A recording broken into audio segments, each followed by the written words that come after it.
नमस्कार मंडळी, खूप खूप स्वागत आहे गायत्रीज रेसिपीजमध्ये तुमचं. मंडळी, आज आपण लाल माठची भाजी बघणार आहोत, जी आपल्या शरीरासाठी खूपच फायदेशीर असते. यामध्ये फायबर, विटॅमिन ई आणि विटॅमिन सी असे घटक असतात, जे आपल्या शरीराला खूप गुणकारी असतात. तर महिन्यातून एकदा तरी ही भाजी खायला पाहिजे. त्यासाठी साहित्य खूप कमी घेतलेलं आहे: कांदा, लसूण आणि हिरवी मिरची. तर सर्वात आधी मी तेल टाकत आहे कढईमध्ये. भाजी छान निवडून स्वच्छ पाण्याने 4 ते 5 वेळा धुवून घेतली आहे. कढईमध्ये आधी थोडं जिरं टाकलं आहे आणि लसूण हिरवी मिरचीची फोडणी दिली आहे. लसूण हिरवी मिरचीचा कच्चा वास गेला की त्यामध्ये कांदा टाकायचा आहे आपल्याला. इथे एक जुडी घेतलेली आहे, त्यामुळे मी इथे 2 मोठे कांद्याचा वापर करत आहे. तुमच्या भाजीची क्वांटिटी किती आहे त्यापत तुम्ही कांदा घेऊ शकता. छान असं मिक्स करून घ्यायचे. यामध्ये हळद वगैरे किंवा दुसरे कुठलेच मसाले टाकायचे नाहीये, कारण या भाजीला स्वतःचाच एक रंग असतो, असा थोडा पर्पल टाईप. तर कांदा आणि हिरवी मिरची लसूण तळसून गेला की त्यामध्ये टाकायची लाल माठची भाजी. कुणी कुणी ह्याला लाल चवळी पण म्हणतात. छान मिक्स करून घ्यायची आहे.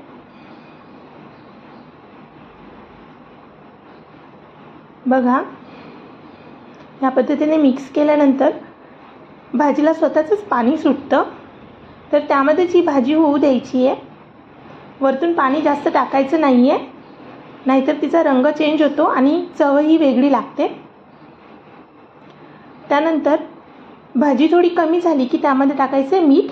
चवीपुरतं मीठ टाकायचे. पालेभाज्यांमध्ये कधीही शेवटी मीठ टाकायचे, कारण सुरुवातीला त्या जास्त दिसत असल्या तरी शेवटी शिजून गेल्यानंतर कमी होतात आणि मग आपण जास्त टाकलेलं मीठ हे भाजी खारट असं बनवतो.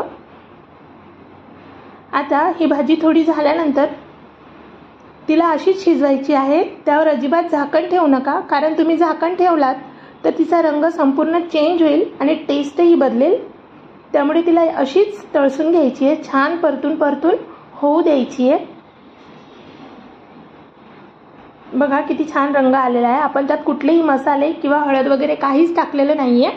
फक्त लसूण, हिरवी मिरची, कांदा आणि मीठ, जिरे एवढंच. तर बघा, इथे रेडी आहे आपली अतिशय पौष्टिक अशी लाल माठची भाजी. तुम्ही पण एकदा नक्की बनवा. भाकरीबरोबर, चपातीबरोबर, भाताबरोबर, कशाबरोबरही तुम्ही एन्जॉय करू शकतात. तर मंडळी, तुम्हाला रेसिपी आवडली असेल तर गायत्रीज रेसिपीला लाईक करा, शेअर करा, सबस्क्राईब करा आणि आपल्या फ्रेंड सर्कलपर्यंत पण पोहोचवा. थँक्यू.